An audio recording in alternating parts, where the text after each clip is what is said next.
Ch19 Lesson 1. So we just spent half the school year going over ancient times, covering each major civilization in somewhat fine detail. We learned about ancient China and how they thought that they were the center of the world and called themselves the Middle Kingdom. We learned about the earliest cities. I'm thinking like Harappa, Mohenjo, and how they were the first cities and they figured out how to stop being nomads and how to farm, and that's how your villages form. They become cities.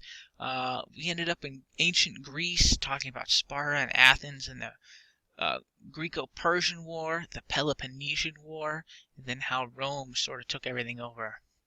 And we spent 2 whole chapters on Rome, and that was all ancient times. And then Rome falls, and you have a approximate 1,000-year span of time called the Middle Ages. And we're not going to spend half a school year on this age. We're going to spend one chapter on the Middle Ages. So it's a long chapter. It's 5 lessons, and the lessons are pretty long.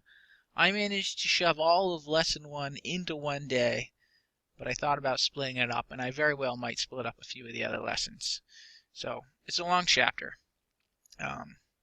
Today, we start lesson 1, and we begin with essentially these fractured kingdoms of Europe. Like the guys that took down Rome, the barbarians, as they were called. And we're going to talk about a few other small groups, like the Vikings. So we're going to get into that. Let's begin, shall we? So after the fall of Rome, but before the modern age, as I mentioned, we have this large span of time, about 1,000 years, called the Middle Ages. Unsurprisingly, Catholicism played a major role in the shaping of Europe during this time, as did physical geography. In fact, this whole first lesson is called the Early Middle Ages. That's what we're covering today. So Europe is essentially a giant peninsula. I mean, take a look at it. It's surrounded by water on 3 sides.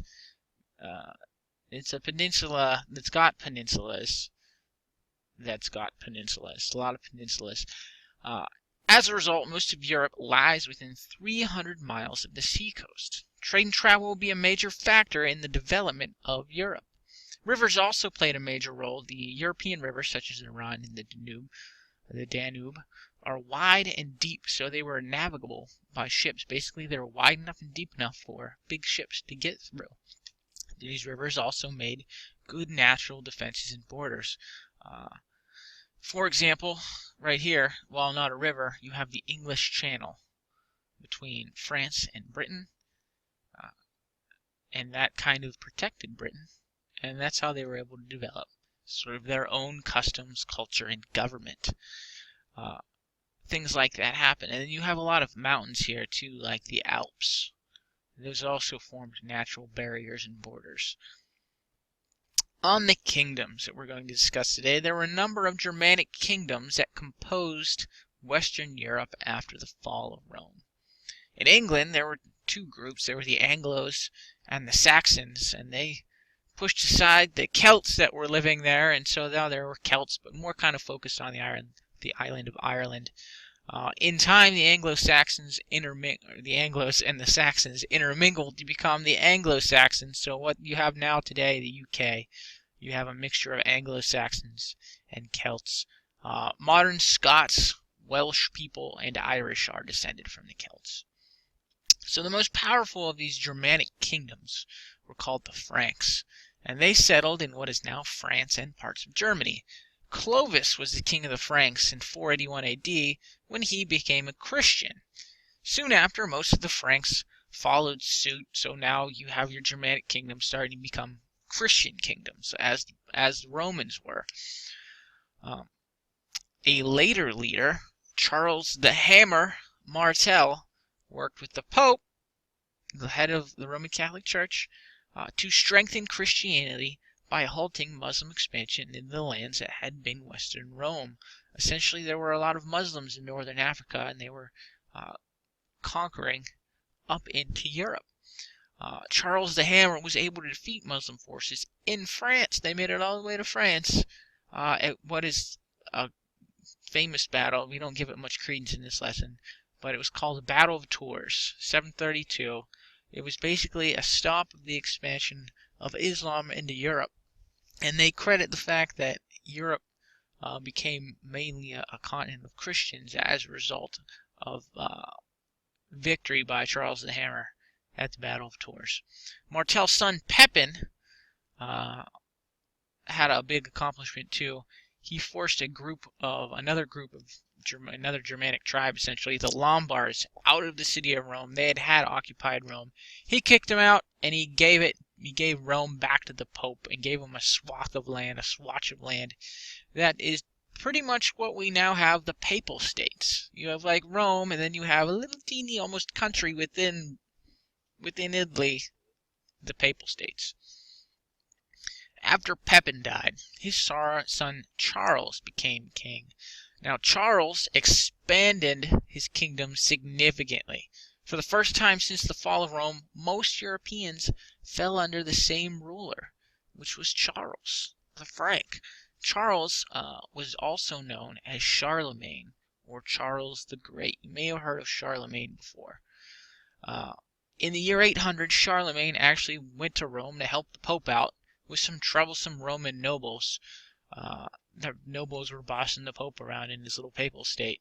While attending church with the Pope, seems like a pretty cool thing to do, the Pope placed a crown upon his head and declared him the new Emperor of Rome. That's pretty big. It was actually kind of weird, and Charlemagne didn't really care for the fact that the Pope is naming emperors. He wasn't sure he wanted the Pope to think he could wield that kind of power, but I guess it was him, so he was kind of okay with it. And he took his duties to heart. He had a government set up with counts. They were called counts running the local affairs. Sort of like governors, except they're called counts instead, or preconsuls. Remember preconsuls from Rome? They're called counts. He also thought education was important, and he had a school made that educated the sons of government officials, so they would have a good next generation of rulers. There he is, Charles the Great, aka Charlemagne, holding the holy hand grenade. It's just a little pop culture joke there. Alright, Vikings, oh yeah! After the death of Charlemagne, as is the case with many strong leaders, upon their death his empire sort of fell apart. In the book it says it was split into 3 smaller kingdoms. And his kingdoms were assailed on all sides by invading forces. You still had Muslims making raids into Europe from the northern coasts of Africa, as did you had the problem of Magyars from Hungary, a fierce group of folk, and then the Norsemen of Scandinavia, also called Vikings, Viking being their word for like raids. The modern Scandinavian states, where the Norsemen lived, are Sweden, Norway, and Denmark. They're known for their jagged and mountainous coastlines, many with fjords or narrow inlets to the sea. It's kind of like a cut right into the land, and it's just like no beach, it's just mountain. Like it's very sheer inlet to the sea. The Nazis used them to hide their submarines and ships in World War II. Okay, so there was little land in Scandinavia for farming, and as a result, the Vikings looked to the sea for their way of living, and they became very skilled sailors. They raided all along the coast of Europe, attacking towns, churches, monasteries. They didn't care. They attacked it all. They also settled down in different places, like Russia, Britain, and even North America? What? Christopher Columbus wasn't the first one there? Nope, the Vikings were there. I'm not going to say first, but they definitely made it over to America. This brings us to the Holy Roman Empire. The constant attacks by outside forces left these Frankish kingdoms weak and fractured. In order to consolidate their power, sort of form it up, be strong again, the separate kingdoms elected a new king for all of them, and this guy ended up being the Duke Otto of Saxony. So he's now the king of all the Franks. Otto was a powerful ruler that defeated the Magyars, who said we were raiding them, and then he freed the popes from the grips of the Roman nobles once again. Those Roman nobles always giving the pope trouble. As a reward for Otto, the pope crowned him Emperor of the Romans. Otto's empire then became known as the Holy Roman Empire. You may have heard of it. Oh, my text got smaller.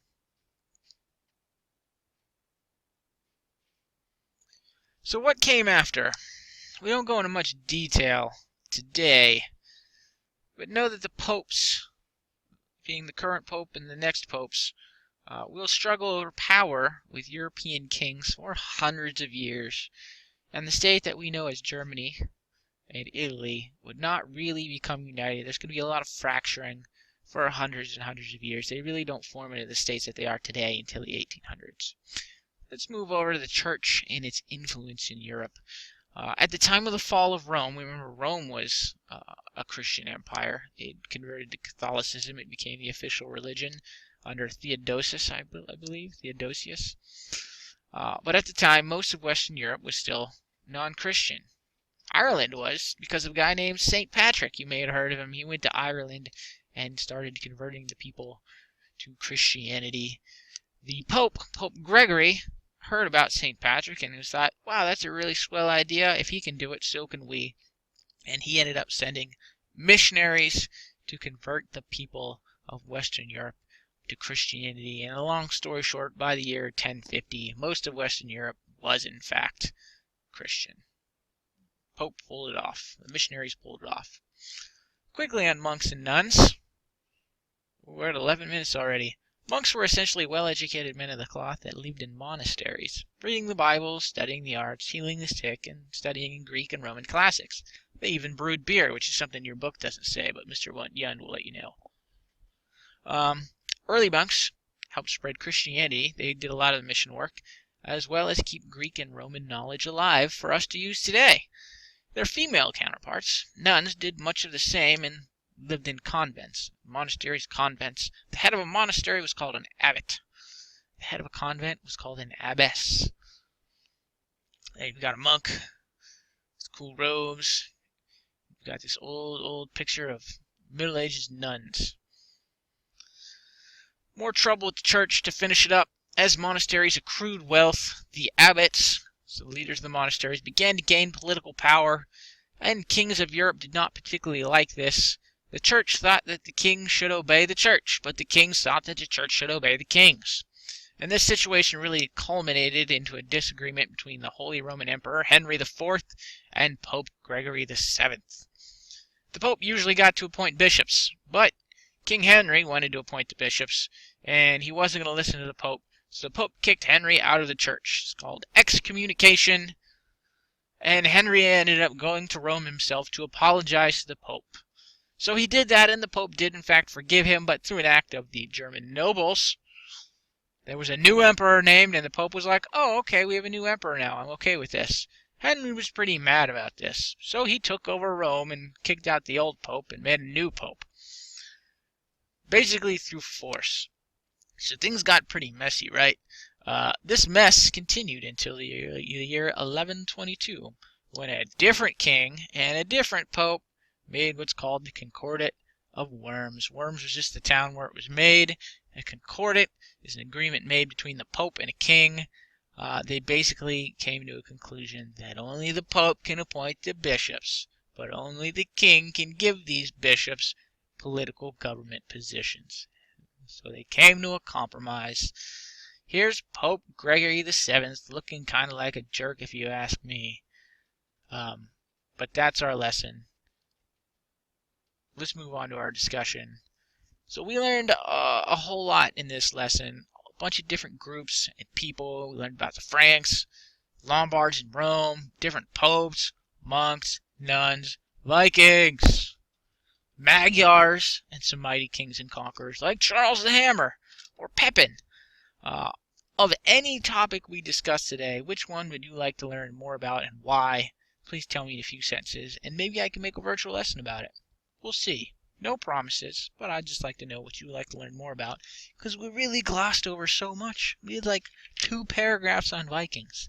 There's a whole show about Vikings. Anyways, that's our lesson. That's our assignment. If you need anything, let me know. Otherwise, have a wonderful day.